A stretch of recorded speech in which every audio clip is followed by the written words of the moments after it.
Déconfinement, la colère des commerçants ambulants.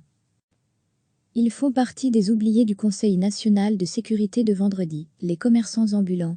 Alors que les commerces pourront rouvrir le 11 mai moyennant certaines précautions, pas un mot sur les marchés et tous ces commerçants ambulants. Ils sont 15 000 en Wallonie.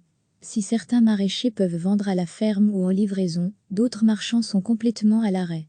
Et le plus inquiétant, c'est l'absence de perspective. On est inquiet, on a peur que les marchés soient considérés comme lieux de grands rassemblements et qu'on ne puisse pas retravailler avant fin août et ça, ce n'est pas possible, explique Léonard Monami, le président de la FENACA, la Fédération nationale du commerce ambulant.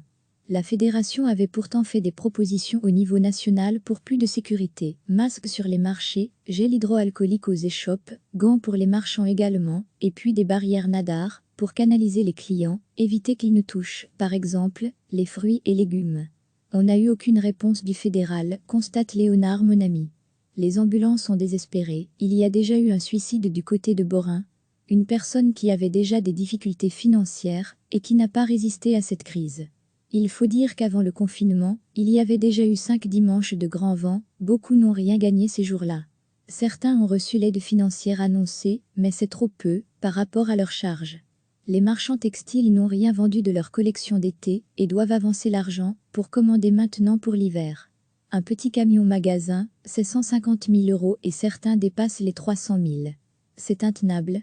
L'annonce de la réouverture des autres commerces, le 11 mai fait bondir les ambulants. C'est de la colère, et j'ai même vu que certains, si rien ne changeait, menaçaient de bloquer la galerie commerciale du Cora de Châtelineau le 11, ajoute le président de la FENACA qui demande une réponse urgente des autorités.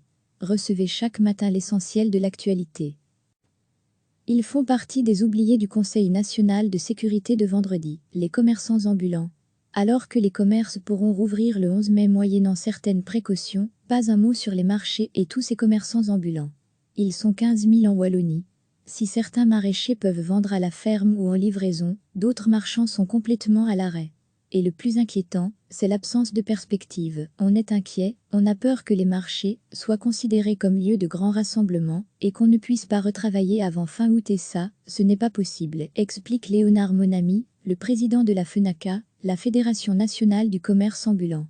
La fédération avait pourtant fait des propositions au niveau national pour plus de sécurité, masques sur les marchés, gel hydroalcoolique aux échoppes, gants pour les marchands également, et puis des barrières nadar pour canaliser les clients, éviter qu'ils ne touchent, par exemple, les fruits et légumes. On n'a eu aucune réponse du fédéral, constate Léonard Monami. Les ambulants sont désespérés, il y a déjà eu un suicide du côté de Borin, une personne qui avait déjà des difficultés financières et qui n'a pas résisté à cette crise. Il faut dire qu'avant le confinement, il y avait déjà eu 5 dimanches de grand vent, beaucoup n'ont rien gagné ces jours-là. Certains ont reçu l'aide financière annoncée, mais c'est trop peu par rapport à leurs charges. Les marchands textiles n'ont rien vendu de leur collection d'été et doivent avancer l'argent pour commander maintenant pour l'hiver.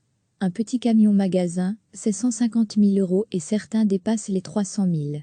C'est intenable. L'annonce de la réouverture des autres commerces, le 11 mai fait bondir les ambulants. C'est de la colère, et j'ai même vu que certains, si rien ne changeait, menaçaient de bloquer la galerie commerciale du Cora de Châtelineau le 11, ajoute le président de la FENACA qui demande une réponse urgente des autorités. Cliquez sur s'abonner pour recevoir les dernières nouvelles.